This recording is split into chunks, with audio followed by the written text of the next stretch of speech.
से, बेटियों से, बेटाओं से। चंद्रशेखर महादेव की कथा चल रही है, चंद्रमौलेश्वर महादेव की शिव महापुराण की कथा चल रही है। आप सबसे एक निवेदन करना चाहूँगा, जितने भी शिव भक्त यहाँ कथा श्रवण करने के लिए आ रहे हैं, जितने भी शिव भक्त, आप सबसे निवेदन करूँ कि प्रयास करो, प्रयास करो।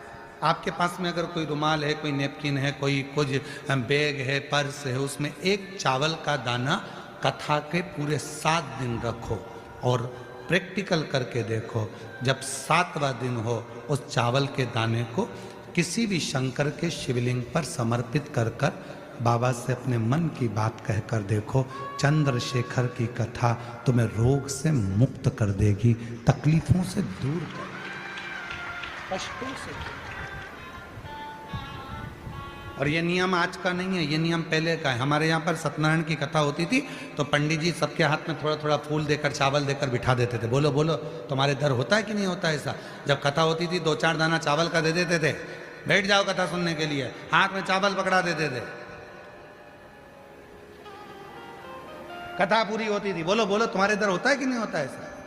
जब कथा होती थी सत्यनारायण जी की, भगवान की कोई कथा होती थी, या माताएं अपनी कथा पढ़ती है, कोई तीज की कथा, चतुर्थी की कथा, पंचमी की कथा, चतुर्थी की कथा, कोई कथा पढ़ती है तो हाथ में 2-4 दाने चावल के लेके बैठ जाती हैं, कथा सुनती हैं, फिर वो भगवान को समर्पित कर। ये आज का नियम नहीं, पुराना नियम है। किसी से पूछना कि चावल के दाने हाथ में लेकर कथा श्रवण करने का क्या फल होता है? हाथ में चावल का एक दाना भी अगर हमारे भीतर होता है और हम उस कथा को श्रवण करने के बाद वो दाना समर्पित करते हैं, उसका फल क्या होता है? मतलब है चावल का एक दाना मतलब आरोग्यता प्रदान करना, चंद्र का भाव। हे शिव, हम आपको बहुत कुछ नहीं दे सकते, एक चावल का दाना हमारे जीवन का एक अंश मात्र है महाराज, एक अंश आपको समर्पित, ये अंश,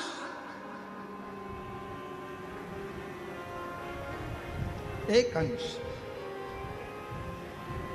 गेहूं वापिस गेहूं को जन्म दे देता है, चना वापिस चने को जन्म दे देता है। गेहूं के भी 2 हिस्से हो जाते हैं, चने के भी 2 हिस्से हो जाते हैं, सोयाबीन सोयाबीन को जन्म दे देता है, 2 हिस्से हो जाते हैं। मसूर मसूर को जन्म दे देती है, 2 हिस्से हो जाते हैं। पर चावल का एक दाना जिसके 2 हिस्से, 2 फड़ कभी नहीं होते, और वो चावल का दाना चावल को जन्म नहीं देता, वापिस अंकुरित नहीं होता, वो एक बार अंकुरित हो जाता है, फिर दूसरी बार अंकुरित वही चावल का दाना नहीं होता।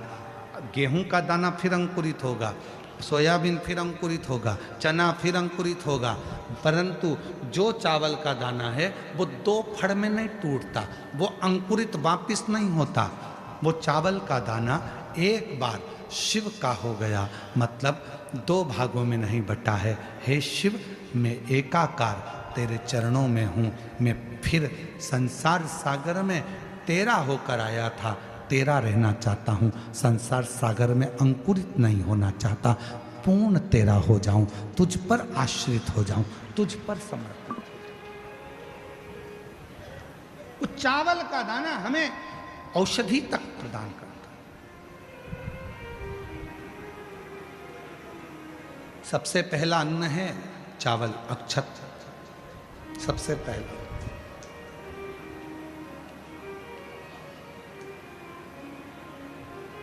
सबसे पहला अगर कोई अन्न है तो वो अक्षत है, सबसे पहला चावल, ये समर्पण।